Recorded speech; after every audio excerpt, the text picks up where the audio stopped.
편지 형식을 빌어 로마 교회에 보낸 4편의 설교문이 들어있는 책이죠. 지금 우리는 로마서 1장 18절부터 로마서 6장 23절까지 이어지고 있는 로마서의 첫 번째 설교를 지금 살펴보고 있습니다.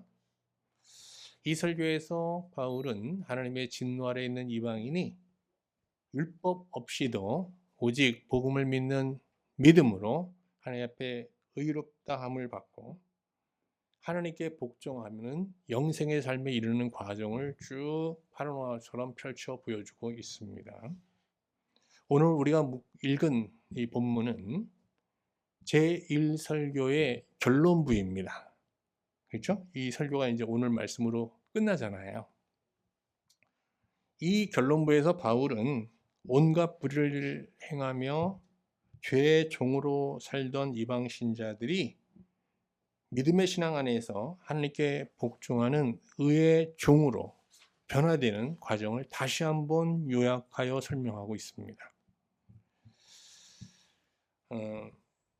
죄의 지배 아래에 있는 인간은 율법을 가진 유대인이든 율법 없이 양심으로 사는 이방인이든 죄의 속박에서 벗어나 하나님께 복종하며 사는 의의 종으로 사는 길은 그것은 불가능합니다. 그렇지 않습니까? 예. 우리도 인생에 많은 시간 우리의 의지로 양심대로 살면서 의에 이르려고 해봤잖아요. 근데 안 됐으니까 우리가 신앙의 자리에 나온 거잖아요. 안 됩니다. 그러나 복음을 믿는 믿음으로 하나님 앞에 의롭다함을 받은 자는 죄의 세력에서 해방되어 하나님께 복종하는 의의 종으로 살 수 있는 기회를 얻게 됩니다. 그렇게 되는 건 아니에요. 기회를 얻는 거예요. 자, 우리가 여러분 예수님 다 믿고 우리가 복음을 믿고 하나님께 의롭다함을 받은 신자잖아요. 신자는 이제 어떻게 해요? 우리의 어떤 신앙적 노력을 통해서 어떤 믿음 안에서 죄의 종으로 살던 삶을 과거로 돌리고 현재와 앞으로 우리가 주어진 미래의 시간, 이 세상에 사는 동안 의의 종으로 살 수도 있다 없다? 있는 겁니다. 그런데 문제는 말이죠. 하나님께서 강압적으로 우리를 의의 종으로 살게 하시질 않아요. 우리 앞에 이 의의 종으로 사는 길과 죄의 종으로 사는 두 길이 있잖아요. 이 두 길 사이에서 우리가 선택할 수 있는 자유를 주세요. 자, 우리 이제 한 주 또 명절이 시작되는데 이 한 주도 우리는 죄의 종으로 살 수도 있고 어떻게 또 의의 종으로 살 수도 있어요. 이걸 뭐라고 하면 선택의 자유라고 하는 겁니다. 자, 왜 하나님께서 강권하여 의의 종으로 살게 하지 않고 이렇게 왜 죄의 종으로 사는 길과 의의 종으로 사는 이 두 길의 사이를 우리가 스스로 선택할 수 있게 하느냐? 그 이유는 나중에 설명드리겠습니다. 아무튼 이 선택의 자유를 포기하고 우리가 의의 종으로 정말 살기를 원한다면 바울은 그런 신자를 향해서 3가지 권면을 하고 있어요. 오늘 본문에 보면 먼저 정말 신자가 의의 종으로 살기를 원한다면 먼저 몸의 사욕을 물리쳐야 된다는 거예요. 몸의 사욕, 이게 첫 번째고요. 두 번째는 늘 은혜 아래 거해야 된다는 거예요. 은혜 아래. 세 번째는 앞에서 지금 말씀드린 대로 선택의 자유를 완전히 포기해야 된다는 거예요. 오늘 저는 여러분과 함께 사도 바울이 의의 종으로 살고자 하는 신자들에게 선포하고 있는 이 3가지 권면을 이제 하나씩 차례로 묵상하면서 하나님의 은혜를 나누고자 합니다. 먼저 첫 번째 권면, 몸의 사욕을 물리치라. 이 권면의 내용부터 한번 살펴보겠습니다. 먼저 12절 말씀 다시 한번 볼게요. 그러므로 너희는 죄가 너희 몸을 지배하지 못하게 하여 몸의 사욕에 순종하지 말고 또한 너희 지체를 불의의 무기로 죄에게 내주지 말라 이렇게 얘기하고 있죠. 여기 몸의 사욕이라는 말이 나오잖아요. 이 몸의 사욕이 뭘 말하는지 좀 설명드리려면 좀 복잡합니다. 지금 좀 잘 들어보죠. 바울의 먼저 인간론에 대한 얘기를 좀 해야 되는데, 바울은 기본적으로 인간을 몸과 마음으로 구성되어 있다고 봅니다. 몸과 마음. 근데 몸과 마음은 동등한 권위를 갖고 있지 않아요. 몸은 항상 마음의 지배를 받게 되어 있습니다. 근데 인간의 마음은 이제 하나님께서 인간을 만드실 때 자기 형상대로 만드셨잖아요. 그러니까 인간의 마음 안에는 하나님이 거주하시는 공간이 있어요. 그래서 인간의 마음에는 원래 하나님이 거하시는 일종의 공간이거든요. 이 마음이. 이 최초의 인간은 이 마음에 하나님을 모시게 됩니다. 모셨습니다. 아담이 그랬죠.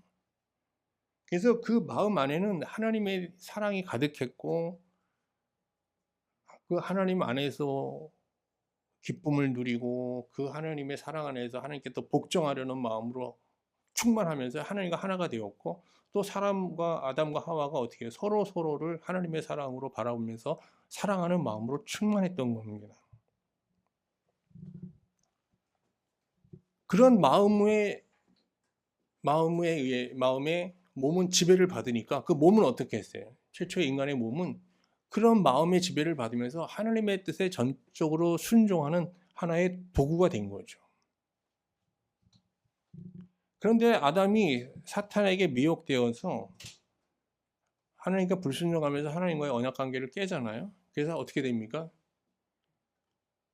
최초의 인간 아담의 마음에서 어떻게 하나님이 떠나시게 되잖아요. 그럼 어떻게 됩니까? 마음이 비어있게 되잖아요. 그 빈 마음에 사탄이 어떻게 해요? 하나님을 대적하는 마음을 심어주게 되지 않습니까? 그게 아담의 부정한 본성이잖아요. 늘 말씀드리지만 그게 뭡니까? 네가 하나님처럼 될 수 있다라고 하는 교만을 심어줬고요. 두 번째는 하나님 아닌 것들을 하나님보다 더 사랑하게 하는 뭐예요? 정욕이라는 거.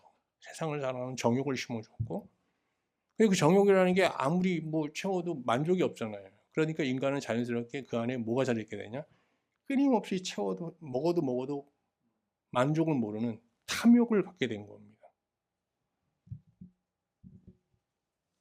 물론 인간의 그 마음에는 하나님이 떠난 인간의 마음 속에 이런 교만과 정욕과 탐욕만 있는 건 아니에요. 양심도 남아 있어요. 그러나 이 죄의 세력, 사탄이잖아요. 이게 죄의 세력이에요. 죄의 세력에 완전히 지배를 받는 이 교만과 탐욕과 이 정욕이라는 이 본성을 양심이 제어하지 못합니다. 그 양심이라는 것은 우리가 하나님으로 마음이 충만했을 때 하나님 안에서 순종하며 살던 마음의 흔적이거든요. 그냥 하나님 형상의 흔적에 불과한 겁니다. 이해가 되시죠? 근데 많은 사람들이 이 양심을 확대해서 과대하게 해석해서 뭐라고 합니까? 성선설을 주장하기도 하잖아요. 양심을 근거로 인간은 선한 존재다 이렇게 얘기하기도 합니다. 자, 근데 바울은 이렇게 죄의 지배 아래 있는 인간의 마음을 뭐라 그러냐? 육신이라고 그래요. 여러분 잘 들어보세요. 몸을 육신이라고 그러는 게 아니에요. 육신은 뭐예요? 사르크. 사단의 죄의 세력의 지배 아래에 있는 마음. 이거를 사르크라고 하는 겁니다. 그러면 이후 어떻게 되겠어요? 몸이라는 것은. 몸은 마음의 지배를 받게 되잖아요. 그러면 사르크의 지배를 받게 되고 육신의 지배를 받잖아요, 몸이. 근데 그 육신은 누구의 지배를 받아요? 죄의 지배를 받잖아요. 저를 한번 보실까요? 죄. 그 다음에 뭐예요? 인간의 마음, 사르크. 육신. 그 다음에 몸. 그러니까 몸은 뭐가 돼요? 죄의 종로로 타는 거예요. 그래서 그 몸은 무슨 몸이 된 거예요? 죄의 몸이 되는 겁니다. 원래 이 몸은 어떤 몸이었어요? 하나님께 순종하는 순종의 몸이었잖아요. 근데 이 몸이 뭐가 있어요? 죄의 몸이 된 거예요. 하나님께 대하여는 불순종하고. 이 몸이 이런 생활을 계속하면서 습관이 생기잖아요. 죄의 종로를 타는 습관. 이걸 뭐라 그러냐? 몸의 사욕이라고 하는 거예요. 하나님이 보시기에는 뭐예요? 몸에 대한 몸의 잘못된 습관이잖아요. 그죠? 그래서 이걸 몸의 사욕이라고 하는 겁니다. 몸의 사욕 얘기하는데 오래 걸렸습니다. 그러면 여러분 저를 보세요. 인간의 자기 의지나 양심으로 이 몸의 사욕을 제어할 수 있어요, 없어요? 안 된다고 그랬잖아요. 이걸 제어하려면 어떻게 해야 됩니까? 우리 마음이 바뀌어야 되잖아요. 그죠? 마음이 죄의 지배 아래 있으면서 어떻게 그 죄의 지배를 받는 육신, 사르크로 어떻게 우리가 몸의 사욕을 제어할 수 있겠어요? 안 되는 일이에요. 이건 바울의 이 권면은 불가능한 권면이에요. 그런데 말이죠. 우리가 복음을 믿고 예수 그리스도를 마음에 모시고 그 예수 그리스도와 연합하는 믿음의 신앙으로 사는 과정에서 어떤 일이 일어나는가 하면 예수의 십자가 죽음과 장사됨과 이 부활 사건으로 구성된 이 복음에 연합하는 과정에서 신자는 저랑 보세요. 사르크이잖아요. 육신. 교만과 정욕과 탐욕으로 가득한 이 아담의 본성, 육신, 사르크를 십자가에 못 박게 됩니다. 그리고 어떻게 돼요? 예수님과 함께 장사진에서 묻어버리게 됩니다. 회개와 참회의 무덤 속에 가둬버리게 되거든요. 그럼 우리 마음이 어떻게 되죠? 마음이 어떻게 됐어요? 양심 조금 남아있지만 이 안에 뭐가 있어요? 비게 됩니다. 다시 빈 마음이 돼요.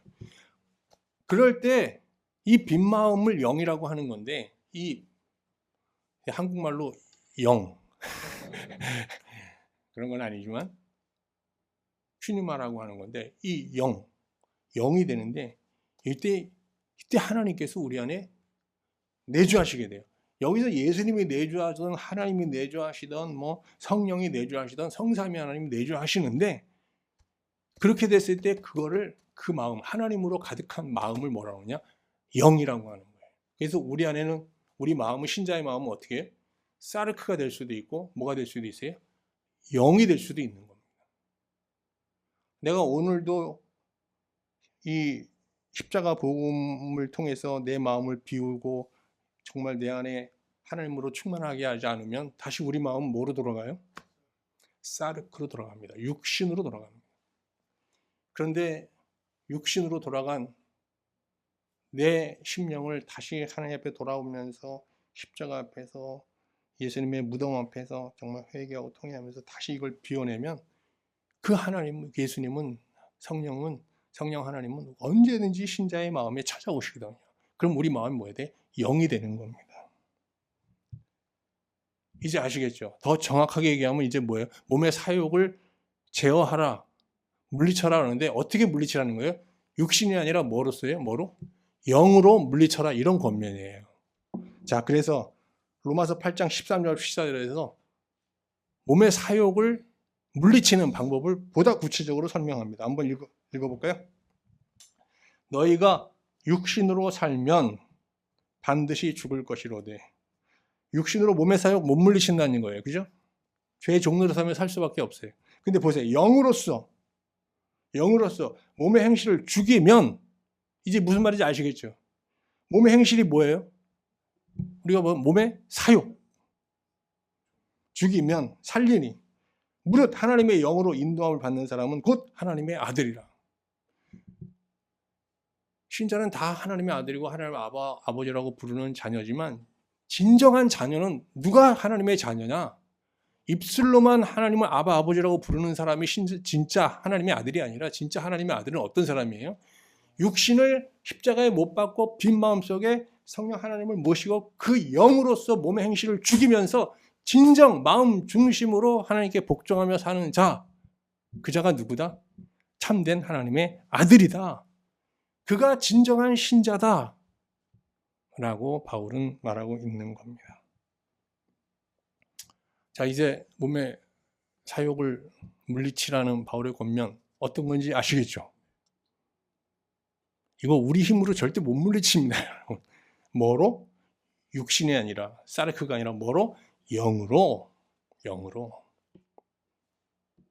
자, 이제 두 번째 권면 보겠습니다. 두 번째 권면은 은혜 아래 거하라는 겁니다. 은혜. 이게 무슨 말일까요? 복음서에 보면요, 예수님을 만나서 하나님의 구원을 맛보고 경험한 사람들이 많이 나오잖아요. 정말 수를 다 헤아리기 어려울 정도로 많이 나오는데, 여러분 그 많은 사람들 중에 예수님을 통해서 가장 큰 하나님의 구원과 가장 그 드라마틱한 구원을 받은 사람은 누구라고 생각하세요, 여러분?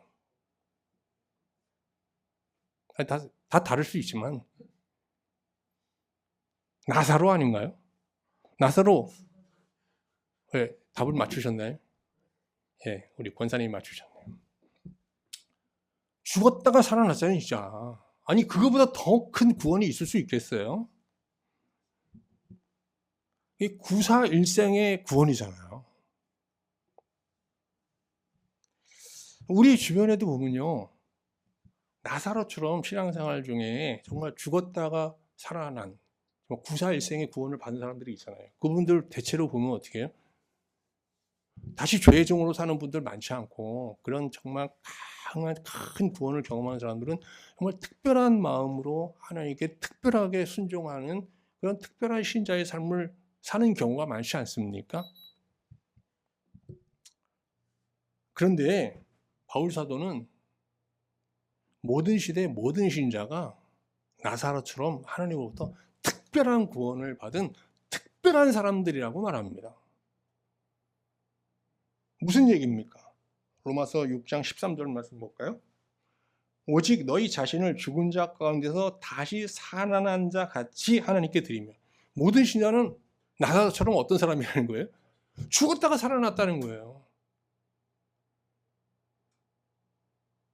여러분도 동의하세요? 여러분 죽은 자 가운데서 여러분 예수 그리스도를 믿음으로 다시 살아난 걸 믿으세요?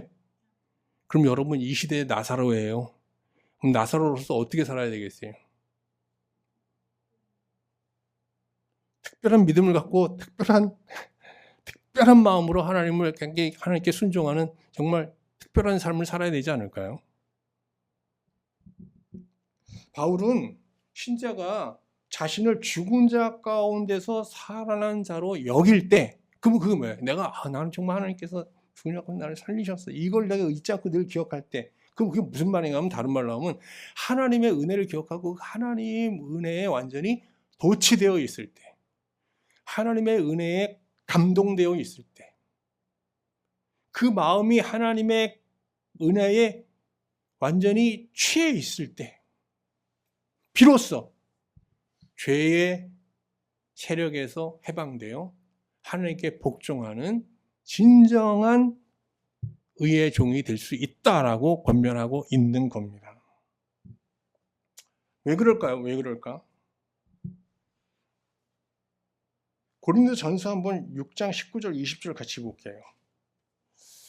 이 우리의 신자의 몸에 대한 아주 특별한 이 고찰인데요. 한번 보세요. 너희 몸은 너희가 하나님께로부터 받은 바 너희 가운데 계신 성령의 전인 줄을 알지 못하느냐? 너희는 너희 자신의 것이 아니라 값으로 산 것이 되었으니 그런즉 너희 몸으로 하나님께 영광을 돌리라.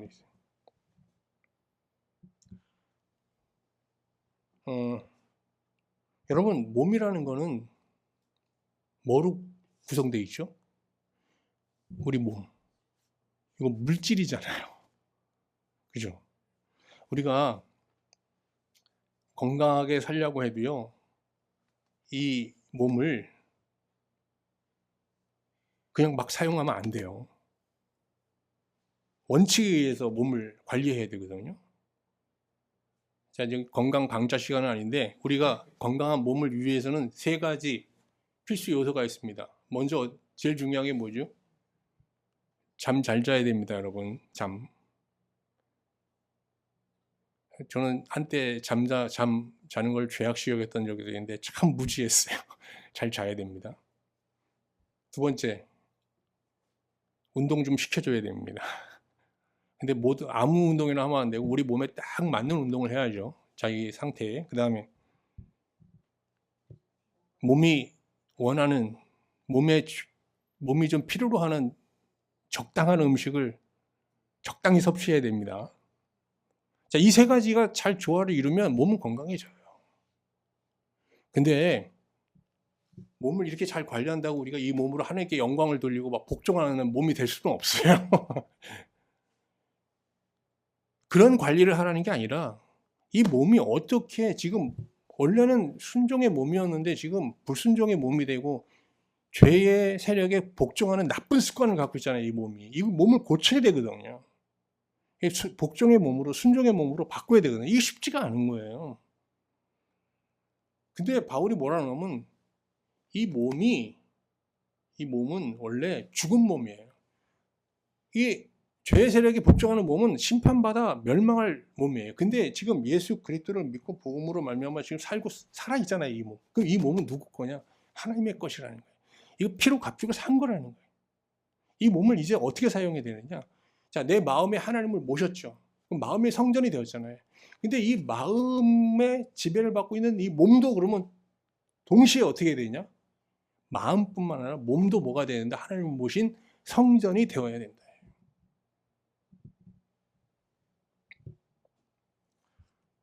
고린도 교회 교인들은요, 이혼론에 빠져 있었거든요. 뭐라 그러냐면, 그래, 마음은 성전으로 살아야 돼. 근데 몸은, 이거는 부정한 거야. 하나님이 몸에 거하지는 않아. 이렇게 얘기했어요. 그래서 어떻게 해요? 막 교회에서 예배 드리고 이럴 땐 아주 거룩하게 예배 드리면서 나가서는 어떻게 해요? 이 몸으로 온갖 죄를 다 보면서 살고 있었거든요. 이게 이혼론 신앙이에요. 근데 바울이 뭐라고 하냐? 마음만 성전이라고? 모두 성전이다. 신자의 몸도 성전이 되어야 한다. 하나님의 것이다. 라고 말하는 겁니다.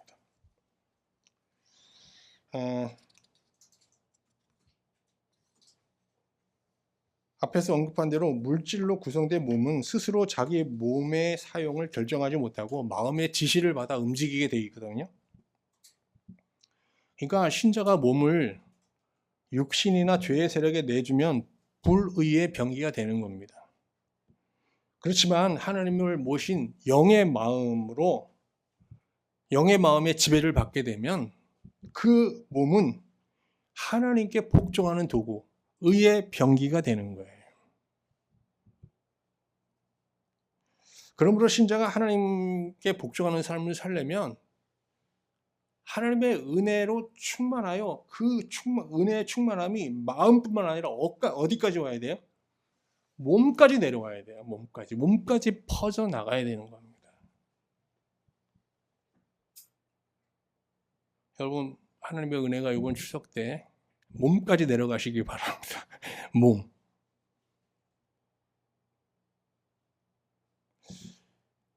참 우리 신자도 고린도 교회 교인들처럼 마음은 참 관리를 잘해요. 하나님께서 내 마음이 어떤가. 근데 자기 몸은 자기 거라고 생각하는 사람이 많아요. 내 몸은 지금 하나님의 지배 아래에 있는가? 내 몸은 성전으로 쓰임받고 있는가? 이런 물음을 던지면서 이제 여러분 몸도 영으로 관리할 수 있기를 주님의 이름으로 축원합니다.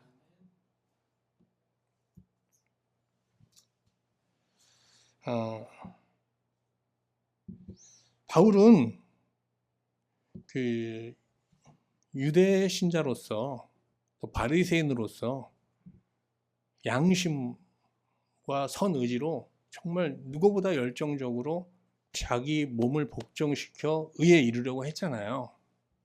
근데 물론 실패했고요. 근데 바울은 예수 그리스도를 믿는 믿음으로 말미암아 이제 어떻게 해요? 자기 몸으로 하나님께 복종하는 이제 의의 종으로 변화된 삶을 살게 된 거예요. 그래서 오늘 이 설교의 마지막 부분에서 감사 기도를 드리고 있는데 바울이 하나님부터 받은 은혜가 얼마나 많겠어요. 근데 그가 하나님 앞에 가장 먼저 가장 크게 감사하는 것은 죄의 세력에 굴복하며 살던 부끄러운 삶을 종식시켜 주시고 이제는 하나님께 진정 복종하는 의의 삶을 살게 해주신, 의의 종으로서 살게 해주신 그 하나님의 은혜에 감사하고 있어요. 한번 확인해 볼까요? 6장 17절이에요. 하나님께 감사하리로다 하는데 이 원어에 보면요, 소리 지르는 거예요. 여러분 보세요. 그냥 환호하는 거예요. 하나님께 감사하리로다 하고 소리치는 거예요. 소리치는 거예요. 큰 소리로 감사하는 거예요. 뭘 그렇게 감사하냐? 큰 소리로.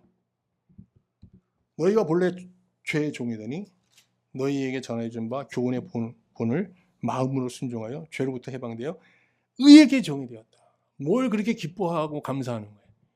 아니, 죄의 종으로 살던 자가 어떻게 해요? 의의 종으로 살게 했다. 이 변화에 크게 감사하고 있는 겁니다. 그러면 여기서 우리가 알 수 있죠. 바울이 죄의 종으로 살면서 얼마나 불행을 경험하고 얼마나 고통스러웠는지. 저도 뭐 이렇게 하루에 많은 시간을 운전하고 있는데 운전하다 보면요, 과거에 부끄러운 열매 맺었던 삶들이 이렇게 떠오르잖아요. 그럼 그 시간 정말 밖은 해가 쨍쨍 찌는데 내 마음은 암흑으로 바뀌잖아요. 그게 얼마나 정말 사람을 비참하게 만들고 정말 불행하게 만드는지 몰라요. 그 부끄러운 열매들이. 근데 더 고통스러운 건 그 부끄러운 열매를 지금도 맺고 있을 때, 지금도 내가 그 부끄러운 열매를 맺고 있네라는 걸 확인했을 때 정말 그 절망은 어마어마하죠. 여러분도 마음에 그런 게 있죠? 이 부끄러운 열매 과거로 돌리고, 과거에 맺은 부끄러운 열매는 어떻게 하겠어요? 할 수 없잖아요. 근데 그 열매를 지금 앞으로 맺지 않기를, 다시는 이런 열매를 맺는 부끄러운 삶을 반복하지 않기를, 그러면서 정말 이제는 좀 새로워져서 하나님께 복종하는 거룩한 열매, 의의 열매를 맺으며 살기를 여러분 바라는 기도가 있잖아요. 이 기도가 응답되었을 때, 부분적으로 한 번에 통째로 다 응답되지는 않죠. 부분적으로 응답되었을 때, 이때 우리는 진짜 하나님 앞에 감사하게 되는 거예요. 근데 이런 우리의 변화를 가속하는 수단이 있다는 거예요. 그게 뭔가 하면 거기 나오죠. 교훈의 본을 마음으로 받을 때. 저를 한번 보실까요? 우리 신자가 정말 죄의 종에서 의의 종으로 변화되기를 원한다면 그냥 예수 그리스도를 믿음 안에 그냥 머물러 있으면 안 되고, 그 믿음 안에, 믿음을 가진 그 심령 안에 교훈의 본을 계속 공급해야 돼요. 이럴 때 이 교훈의 본을 통해서 우리의 변화가 어떻게 해요? 가속되는 겁니다. 그러면 이 교훈의 본이라는 게 뭘까요, 여러분?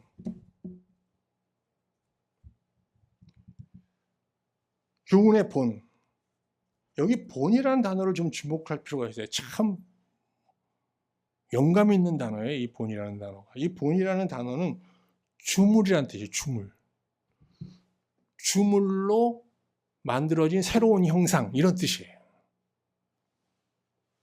교훈은 뭐겠어요? 말씀이에요. 말씀. 하나님 말씀.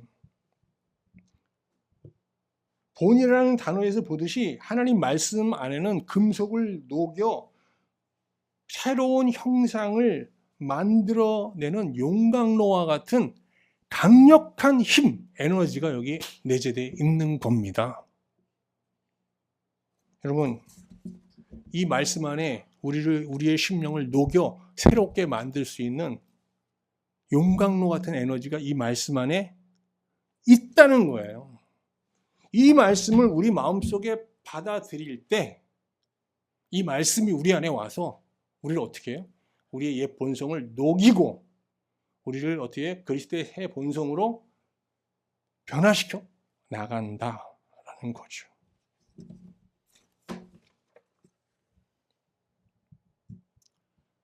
어디 이렇게 캠핑 같은 데 가서 이렇게 야영하고 또 험지에 가서 이렇게 생존하는 그런 사람들 영상을 보면은 그들이 가면 제일 먼저 하는 일이 뭔지 아세요, 여러분? 그런 사람들이 불부터 핍니다. 불부터. 불이 있어야 사는 거거든요. 오늘 신자가 정말 죄의 종에서 의의 종으로 변화되기를 원하면 그 마음에 항상 말씀에 불이 타고 있어요. 불이 있어요. 오늘 요로마서가 여러분 안에 정말 뜨거운 불길로 활활 타오를 수 있기를 주님의 이름으로 축원합니다. 제가 성경이 다 이게 많은 에너지를 갖고 있지만 이번에 로마서를 보면서 로마서 무서운 말씀이구나. 로마서는 정말 용광로 같은 말씀이구나. 그래서 그 많은 사람들이 로마서를 통해서 변화된 거구나. 이제 그런 깨달음을 얻게 되는데 오늘 로마서를 통해서 여러분 정말 교훈의 본, 여러분의 심령을 새롭게 녹여 거듭나게 하는 그런 엄청난 말씀의 에너지를 경험할 수 있기를 주님의 이름으로 축원합니다. 자, 이제 세 번째 권면 볼까요? 세 번째 권면은 선택의 자유를 완전히 포기하라는 겁니다. 자, 바울이 신앙 안에서 언급하는 자유는 크게 세 가지입니다. 첫 번째는요, 우리가 죄의 지배 아래 있었잖아요. 그 죄의 지배 아래에서 벗어나는 해방의 자유예요. 그죠? 많이 언급되어 있어요. 로마서에도 자주 언급되는데 로마서 6장 18절 보면 죄로부터 해방되어 의에게 종이 되었느니라. 무슨 자유예요? 이게 바로 해방의 자유. 또 로마서 8장 2절에도 보면 이는 그리스도 예수 안에 있는 생명의 성령의 법이 죄와 사망의 법에서 너를 해방하였습니다. 이게 다 뭐예요? 예, 해방의 자유를 말하는 겁니다. 죄의 속박에서 벗어나는 해방의 자유. 두 번째 자유가 있어요. 이 자유가 좀 어려워요. 자발적 자유예요. 자발적 자유. 자발적 순종의 자유라고 얘기하면 더 정확하겠네요. 로마서 6장 20절 한번 보세요. 너희가 죄의 종이 되었을 때에는 의에 대하여 자유로웠느니라. 여러분, 이제 다 우리가 죄의 종으로 살았어요, 과거. 근데 죄의 종으로 살면서도요, 그 죄의 종으로 살면서 불편하게 사는 사람이 있고요. 아무 불편 없이 그냥 편안하게 죄에 복종하며 사는 사람들도 있어요. 불편한 사람은 자유가 없는 거고요. 죄의 종노릇하면서 편안하게 사는 사람들은 뭐예요? 자유자인 거예요. 그럼 그 자유는 뭐예요? 우리가 죄의 종노릇하며 살면서 불편하게 하는 건 뭐예요? 우리 마음 안에 있는 뭐예요? 양심이잖아요.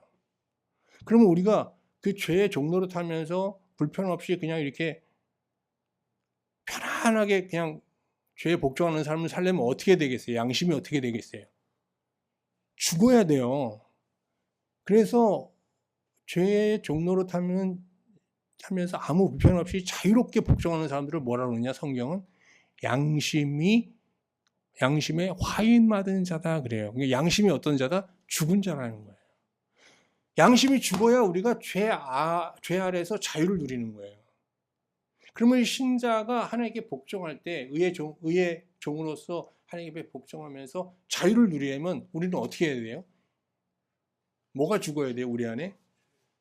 육신, 죄에 복종하며 사는 삶을 거기서 기뻐하고 만족하는 이 우리의 그 부정한 본성이 어떻게 돼요? 사르크가 화인 맞으면, 육신이 화인 맞으면 어떻게 되는 줄 아세요? 이 하나님께 복종하는 사람을 억지로 막 힘써서 하는 게 아니라 기쁘게 하는 거예요. 자발적으로 하는 거예요. 이게 뭐예요? 자유자의 순종이에요. 그런데 롯의 아내가 어떻게 됐어요? 그 소돔과 고모라 성을 빠져나올 때 어떻게 해요? 복종하잖아요. 복종하는데 어떻게 해요? 뒤를 돌아봐요. 저기 뭐가 있는데 세상의 어떤 기쁨을 아쉬워하고 세상에 있는 것, 하나님은 이쪽에 있고 세상에 있는 것들이 있는데 하나님 한데 향해 가면서 복종하는 삶을 살면서도 어떻게 해요? 세상을 동경하는 두 마음으로 복종하는 것, 이거는 자유가 없는 복종이잖아요. 이건 자발적 순종이 아니라 어떤 순종입니까? 억지로 화를 면키 위해서 행하는 종이잖아요. 종들은 어떻게 해요? 종이라는 건 단어가 있으니까 저는 군대 생활 3년 하면서 복종을 하면서 살았는데 그 복종은 여러분 자발적인 게 아니었습니다. 억지로 하는 복종이잖아요. 바울은 우리의 복종은 어떤 복종이 돼야 된다? 자유로운 복종, 자율적인 복종까지 승화돼야 된다라고 말하고 있는 겁니다. 그래서 로마서 8장 15절에서 이런 말을 하죠. 너희는 다시 무서워하는 종의 영을 받지 아니하고 양자의 영을 받았으므로 우리가 아빠 아버지라 부르짖느니라. 정말 참된 자녀는 하나님 말씀에, 하나님의 뜻에 억지로 순종하지 않는다는 거예요. 여러분, 그 회개하고 돌아온 탕자가 아버지 집에서 어떻게 억지로 순종했겠어요? 아니잖아요.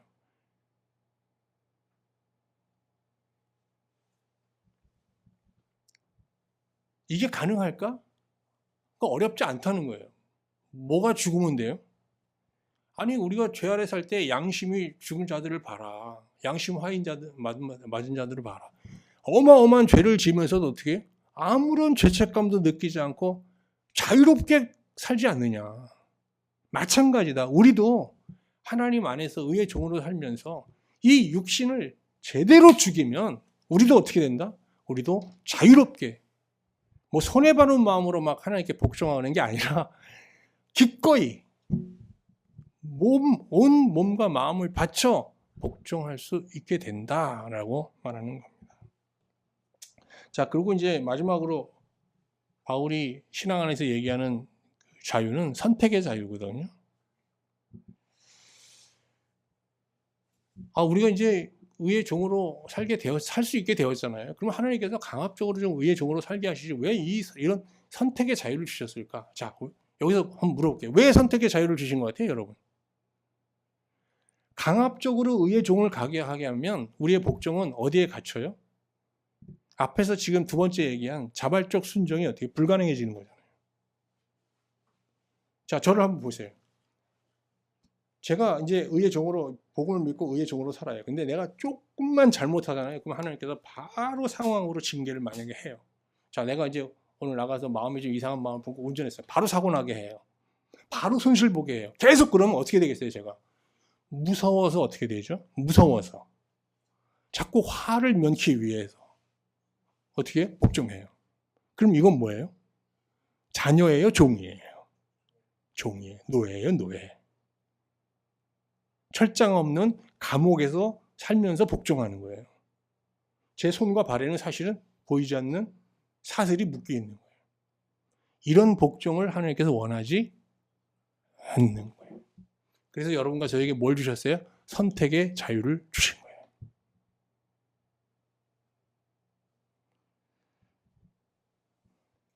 자, 여기까지 다 같이 오셨나요? 야, 여기 오셨으면 여러분 굉장히 잘 오신 겁니다. 자, 근데 우리가 이 선택의 자유를 완전히 포기하고 정말 억지 순종이 아니라 절반의 순종이 아니라 자발적 순종으로 하나님께 순종하게 될 때 어떤 복을 받게 되는지 이제 마지막으로 바울이 말합니다. 6장 21절 22절입니다. 너무 귀한 구절이에요. 너희는 그때 무슨 열매를 얻었느냐?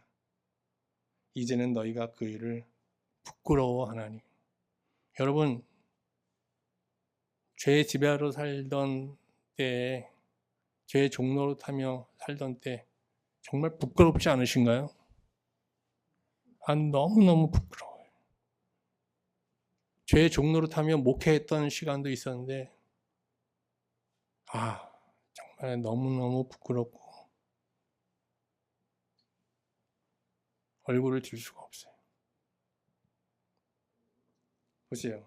이는 근데 그렇게 살면 그 마지막 열매는 뭐다? 사망이라는 거예요. 그러나 이제는 너희가 죄로부터 해방되고 하나님께 종이 되어 거룩함에 이르는 열매를 맺었으니 그 마지막은 영생이라.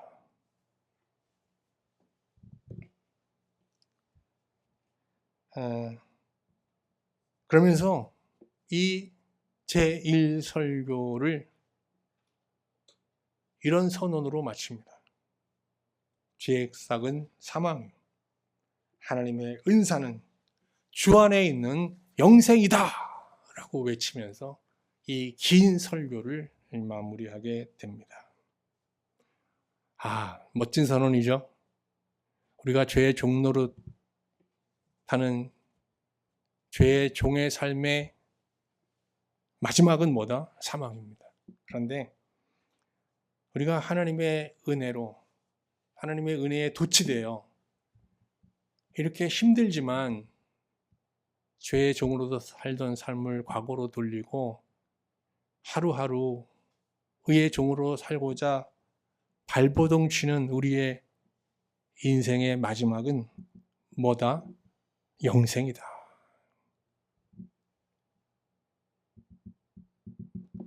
자, 이제 말씀을 마치겠습니다. 한국교회는 미국교회의 전통을 이어서 11월 셋째 주를 추수감사절로 지키고 있습니다. 그런데 이날은 미국이 최초로 지킨 추수감사제를 기념하는 미국의 국경일이잖아요. 이에 일부 기독교 지도자들은 한국교회가 굳이 미국의 국경일을 추수감사절로 지킬 이유가 있겠냐는 문제 제기를 하면서 추석 명절이 있는 주일을 추수감사절로 지킬 것을 제안하고 있습니다. 근데 아직 받아들이지 않고 있죠. 저는 이런 제안이 굉장히 타당하다고 봅니다. 여러분은 어떠세요? 그렇지 않아요? 그래서 추석 명절이 있는 주일을 우리가 추수감사절로 지키는 게 절기적으로도 맞고 상황적으로도 맞다고 생각이 듭니다. 좀 이런 전통이 바뀌어야 되는데 잘 안 되고 있습니다. 자, 오늘 추석 명절이 있는 주일을 우리가 추수감사절로 지킨다면 이제 쭉 25년을 돌아보면서 하나님 앞에 먼저 감사 기도를 드려야 되지 않겠어요? 여러분, 이 추수감사 주일을 맞으면서 여러분이 하나님 앞에 가장 먼저 감사하고 싶은 감사의 기도 제목은 뭡니까? 많은 설교자들이 설교를 마칠 때 기도를 하잖아요. 바울도 이 제1설교라는 긴 설교를 마치면서 기도로 마치고 있는데 그 감사 기도로 마치고 있는데 그 기도는 뭡니까? 어떤 기도입니까? 앞에서 말씀드린 대로 뭐예요? 죄의 종으로 살던 삶을 과거가 되게 하시고 지금 현재와 미래를 의의 종으로 살게 하신 하나님의 은혜 감사합니다 하면서 큰 소리로 환호하며 하나님께 감사 기도를 드리고 있습니다. 우리 추수감사절 때 많은 감사의 기도 제목이 있지만 우리도 바울처럼 이런 감사 기도를 먼저 드려야 되지 않을까요? 큰 소리로 당당하게 회중들 앞에서 우리가 의의 종으로 살게 되었음을 선포하면서 하나님 앞에 감사할 수 있는 그날이 우리에게도 올 수 있기를 소망합니다. 로마서를 묵상하는 가운데 여러분도 바울처럼 정말 큰 소리로 이제는 내가 그리스도 예수 안에서 하나님의 은혜 아래서 죄의 종으로도 살던 부끄러운 삶을 뒤로하고 거룩함의 열매를 맺는 의의 종으로 살게 되었음을 고백하고 선언할 수 있는 여러분과 제가 될 수 있기를 다시 한번 주님의 이름으로 축원합니다.